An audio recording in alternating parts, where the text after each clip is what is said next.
రైతు యేసు గారు మనతో ఉన్నారు. ఈయన ఇక్కడ సెక్షన్ లో ఏ సెక్షన్ కా సెక్షన్. సో తెల్లటి దగ్గరకు వచ్చాను. అసలు తెల్లటి సేద్యం ఎట్లుంది, డిమాండ్ ఎట్లుంది అనేది అనుకుందాం. అయ్యా నమస్కారం.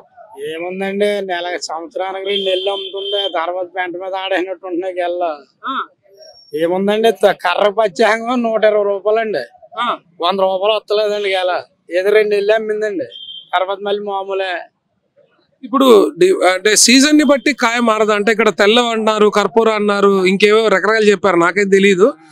మీరు చేసే రకం ఏమిటి, ఏ రకానికి డిమాండ్ ఎక్కువ? ఏ రకమండి, తెల్లకి దీని చక్కెర గేలిగా ఉంటదండి. అలాంటిది ఈ సంవత్సరం 2 నెలలు అమ్మిందండి. తర్వాత మామూలుగా ఇప్పుడు 900 అడుగుతున్నారు లోడు. మామూలుగా అయితే 1500 1600 ఉంటుందా? మామూలుగా అయితే అది అమ్మాలంటే 1500 అమ్మాలండి లోడు. 1500 అమ్మితే మనకు రైతుకి కడుతుందండి. 1500 అమ్మాలి. ఈ 2 నెలల్లో మన వానలు కూడా పడి తుఫాన్ వచ్చింది కదా, కొట్టుపోనియండి, కొన్ని శుభ్రం పడిపోనియండి, నానా తెల్లి అయిపోయినాయి. ఇప్పటిదాకా ఎన్ని అమ్మారండి? ఇప్పుడు దాకా అంటే 1 ఎకరం వేయమండి.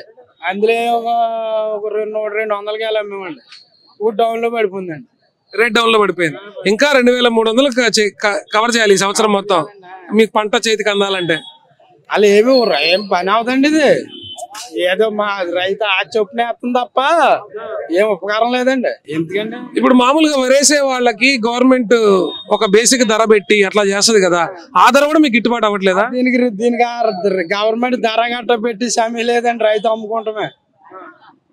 అమ్ముకుంటామేనండి. మనకి ఎంత వస్తా అంత పోతాం. ఇక 600 700 కూడా ఇస్తున్నారు లోడు 6 గేలలోనే.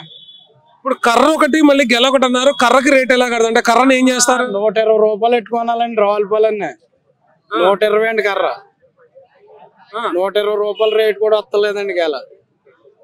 కర్ర కొంటాం అంటే ఏంటో నాకు అర్థం కాల. ఇరుక్కుంటామండి. ఎదురు కర్ర అండి, చెట్టు కర్ర వేయాలండి. చెట్టు కర్ర వేయాలండి. గెల మీద ఒరిగిపోద్ది కాబట్టి నిలబెట్టడానికి ఎదురు కర్ర వేయాలండి. గాలికి ఇరిగిపోకుండా కర్ర వేస్తామండి. మన దేశ బాగుంటే 200 అమ్ముతుంది, లేకపోతే 100 అమ్ముతుంది, లేకపోతే 70 అమ్ముతుంది అండి గెల. అవన్నీ మనం తట్టుకోవాల్సిందే. రైతుకి ఏమి వచ్చి ఊరిపోయి ఏమి లేదండి. సో కర్ర కట్టి వానను ఎదుర్కొని ఆగితే గెలలో దమ్ముంటే అప్పుడు అండి. లేకపోతే మాకు మొన్న గాలి వేసిందండి, సగం తోటలు ఇరిగిపోయినాయి. సంవత్సరం పెంచాలండి చెట్టు. సంవత్సరం అండి, నెల 2 నెలలు కాదండి, సంవత్సరం పెంచితే మన చేతికి వస్తుంది. గాలి చూడాలి, తెగిలి రాకూడదు. దీనికి పోయిన పోపాట్లు ఉన్నాయండి. సంవత్సరంలో ఎన్నిసార్లు కాపు వస్తుందండి? ఒకటే కాపు అండి. సంవత్సరం ఒకటే కాపు. ఒక చెట్టు ఎన్ని కాపులు ఇస్తుందండి? ఒకటే కాపు అండి. తర్వాత మళ్ళీ పిల్లకి వస్తుంది, మళ్ళీ సంవత్సరం అండి. దాని వెనకాల పిల్ల వస్తుందండి కింద నుంచి మళ్ళీ సంవత్సరం అండి. అది ఒక చెట్టు 2 గెలలు అంటే ఒక చెట్టుకి ఎన్ని ఇస్తారు? ఒక 5-6 గెలగస్తాయి. ఒక గెలనండి. ఒక గెలే నరికేస్తే ఇంకా కుళ్ళిపోతుందండి. ఒక చెట్టుకి ఒక గెల అంటే ఇప్పుడు ఇక్కడ తీసుకొచ్చిన పళ్ళు కాయలు ఇన్ని బండ్లందరూ కూడా ఒక్కొక్క చెట్టే. ఒక్కొక్క చెట్టేనండి. తర్వాత దీనికి 300 ఇవ్వాలండి. వచ్చినా రాకపోయినా కూలోడికి 300 ఇవ్వాలండి. లోడ్ ఇక్కడ తెచ్చినందుకు. అమాలీలు మళ్ళీ వేసుకొని వెళ్ళాలి కదా, ప్యాకింగ్ చేసుకోవాలన్నా వాళ్ళకైనా దించినందుకు. ఇక్కడ దించినందుకండి చేలోకి వస్తాడండి, నరికితాడు, పొద్దున్నే తెచ్చి పెడతాడు. 300 ఇవ్వాలండి. రైతు ఏమి ఉండదండి, రైతుకి ఏం లేదండి, అసలు ఏమి లేదండి. ఈ గవర్నమెంట్లు మారినప్పుడు మీకు ఏమైనా ఇబ్బందులు ఉంటాయా? అంటే వ్యవసాయ మంత్రిని బట్టి మారినప్పుడు ఏముందండి, పిండి రేటు తగ్గిదండి. ఇప్పుడు మళ్ళీ టాప్ లో 1600 అయిపోయింది. 28 20 1100 ఉండేదండి, 1200 అయిపోయింది. ఏదన్నారు పిండి రేట్ అంటే?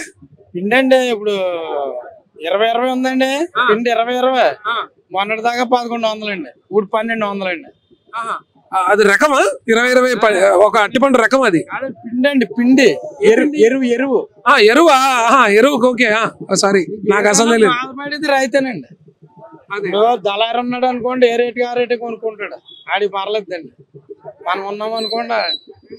తీసుకెళ్లే వాళ్ళు తొందరగా పండ పెట్టడానికి ఏదో మందు ఏదో కొడతారట పార్సిల్ వాళ్ళు, ఏంటి సార్ అది? మందు అంటే అరుకు ఉంటదండి, అరుకు కొడతారండి. అరుకు కొడితే ముగ్గిపోద్దండి. తొందరగా ముగ్గిపోయి తొందరగా పండిపోతాయి. 24 గంటల్లో ముగ్గిపోద్దండి. మళ్ళీ ఇప్పుడు మీ దగ్గర కొన్నాను అనుకోండి, నేను పార్సిల్ కట్టరా ఎట్లా? ఇప్పుడు నేనే కార్ వేసుకొని వచ్చాను సార్, ఏదో వాడపల్లి గుడికో ఏదో వచ్చాను, ఇక్కడ ఆత్రేయపురం పదిరేకులకో వచ్చా, గెల్లు తక్కువ దొరుకుతాయని వచ్చా. మరి హైదరాబాద్ పోయే లోపల సగం ముగ్గిపోతాయి కదా సాయంత్రానికి. కొట్టపోతే ముగ్గుమండి, అరుకు కొట్టపోతే ముగ్గు. అరుకు కొట్టపోతే అంటే డిక్కీలో హీట్ కి ఓ పక్కంతా పచ్చగా అయిపోతాయి గురుగారు. చెత్త కట్టేయాలండి, చెత్త కడతారండి. ఎలాగ చెత్త కట్టేసి పాడేస్తారండి, ఇంకేం అవుదండి. ఓ చెత్త కట్టి తీసుకెళ్ళాలి, ఉత్తగా తీసుకెళ్తే వేడికి మళ్ళీ ముగ్గిపోతాయి. అదే, థ్యాంక్ యూ రైట్ సార్.